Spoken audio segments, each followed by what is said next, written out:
clock is ticking towards WrestleMania 41. The two-night WrestleMania 41 will be here in short order, and I have to admit that I'm a little underwhelmed with the build to the granddaddy of them all.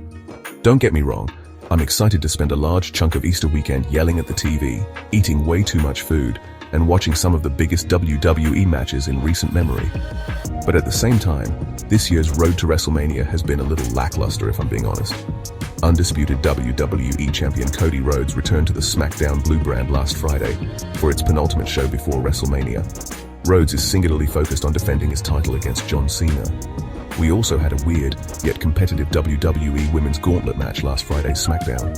Great WWE superstars have already punched their ticket to participate on the grandest stage of them all in Las Vegas across Easter weekend. Before I go on, I should clarify you guys to make sure you subscribe to our channel if you are new here, and click on the bell so you can get notifications on all WWE news and content. I know that a lot of people have been complaining about Triple H's bookings lately, but to be honest with you, I find myself enjoying wrestling on Netflix more than I expected. I can't deny it. It's pure entertainment. But there's still plenty of reasons to be excited about the two-night wrestling extravaganza. I mean, CM Punk is going to have his first WrestleMania main event. This is John Cena's final Mania before hanging up his boots, and the undercard has some sleepers that could steal the show. The rest of the major championship matches on the card have been weak for a variety of reasons.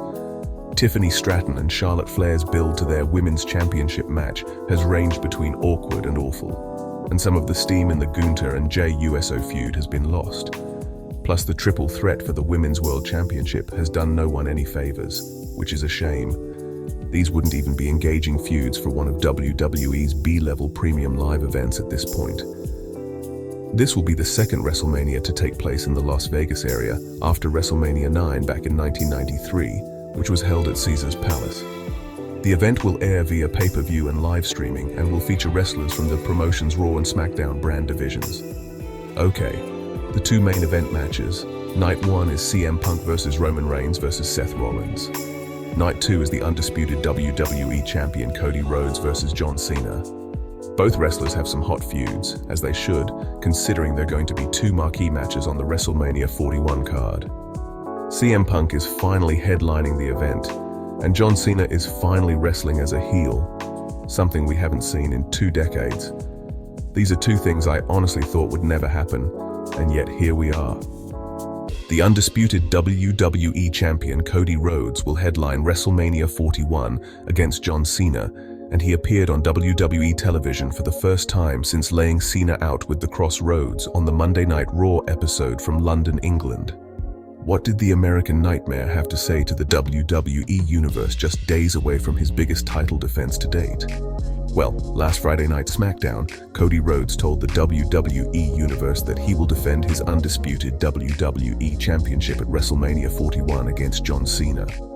He also stated that if Cena wants a piece of him at WrestleMania, he can come get it. Elsewhere, Damian Priest and Drew McIntyre were set for a face-to-face showdown, which of course ended in chaos given the deep rivalry between the pair. Randy Orton no longer has an opponent for WrestleMania due to unfortunate circumstances involving Kevin Owens. Some of the mid-card title matches have me extremely optimistic though. Though the Women's World Championship and World Heavyweight Championship matches leave much to be desired, I can't say the same when it comes to the mid-card title matches on this year's card. WWE has done a great job of pulling it together in recent years. Take WrestleMania 40 as an example.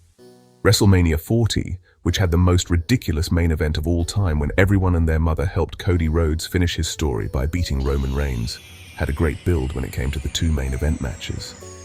Though Sami Zayn's feud with Gunther going into Philly was good, and the lead up to Drew McIntyre against Seth Rollins had its moments, but there wasn't a lot of heat outside of all the bloodline stuff. But it ended up being one of the best WrestleManias ever. What I'm getting at is that WWE has a history of taking a show without a lot of heat and giving fans an all-timer. For example, WrestleMania 31 was like this way back in 2015 and is now considered one of the best WWE shows of the past 20 years. This is the main reason why I'm not getting too worried about the lackluster build this year.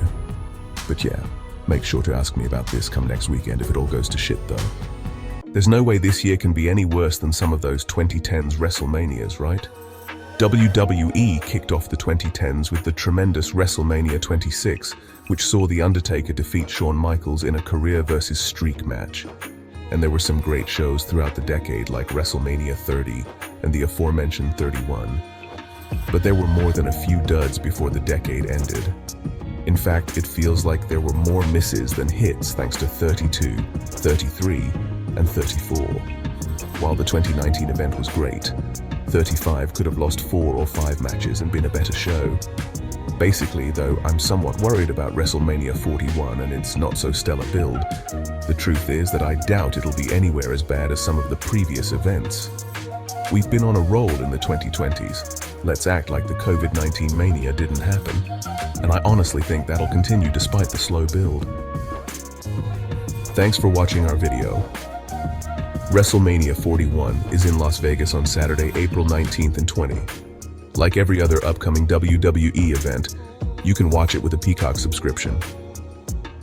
Thanks for watching, and I'll see you next time.